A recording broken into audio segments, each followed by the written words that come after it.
Hi all, ഒരു skin whitening ജ്യൂസാണ് നമ്മുടെ ഇന്നത്തെ വീഡിയോ. എനിക്ക് നല്ല റിസൾട്ട് കിട്ടിയ ഒരു ജ്യൂസാണ് കേട്ടോ ഇത്. വെറും ഒരാഴ്ച കൊണ്ട് തന്നെ ആ വ്യത്യാസം നമുക്ക് മനസ്സിലാക്കാൻ പറ്റും.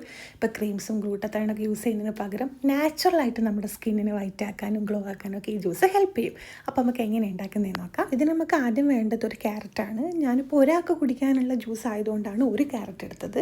നിങ്ങൾക്കിപ്പോൾ 2-3 പേർക്ക് കുടിക്കാനുണ്ടെങ്കിൽ അതിനനുസരിച്ചുള്ള ക്യാരറ്റ് എടുക്കാം.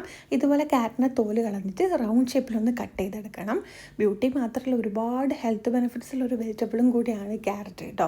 നമ്മളതിന് ഇതുപോലെ ഒരു മിക്സിൻ്റെ ജാറിലേക്ക് അതിനിട്ട് കൊടുക്കുക.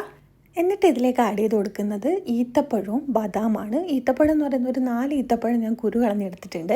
ബദാം തലേ ദിവസം കുതിർത്ത് വെച്ച ബദാം ഒരു 7 ബദാം എടുത്തിട്ടുണ്ട് കേട്ടോ. അത് തോല് കളഞ്ഞിട്ടും തോലോട് കൂടി നിങ്ങൾക്ക് ഇട്ട് കൊടുക്കാം. എന്നിട്ട് ആവശ്യത്തിന് വെള്ളം ഒഴിച്ചിട്ട് ഇതൊന്ന് അടിച്ചെടുക്കാം. ഇത്രയുള്ള പരിപാടി നമ്മുടെ ജ്യൂസ് റെഡി ആയിട്ടുണ്ട്. ഇത് ജ്യൂസ് കുടിക്കാൻ പറ്റിയ ഏറ്റവും നല്ല സമയം എന്ന് പറയുന്നത് രാവിലെ വെറും വയറ്റിൽ കുടിക്കുന്നതാണ് നല്ലത്. അല്ലെങ്കിൽ ഏതെങ്കിലും ഒരു സമയം ഭക്ഷണത്തിന് മുന്നേ കഴിച്ചാലും മതി. എന്നാൽ ഏറ്റവും നല്ലത് വെറും വയറ്റിൽ കുടിക്കുന്നതാണ്. വെറും 7 ദിവസം കൊണ്ട് നല്ലൊരു ചേഞ്ചസ് നമ്മുടെ സ്കിന്നിന് ഉണ്ടാവും കേട്ടോ. സ്കിൻ വൈറ്റ് ആവാനും ഗ്ലോയിങ് സ്കിന്ന് മാത്രമല്ല, ആൻറ്റി ഓക്സിഡൻറ്റും കൂടിയാണ്. ഇതുപോലെ അയൺ ഡെഫിഷ്യൻസി ഉള്ളവർക്കും കോൺസ്റ്റിപ്പേഷൻ ഉള്ളവർക്കൊക്കെ നല്ലൊരു അടിപൊളി ജ്യൂസാണ്.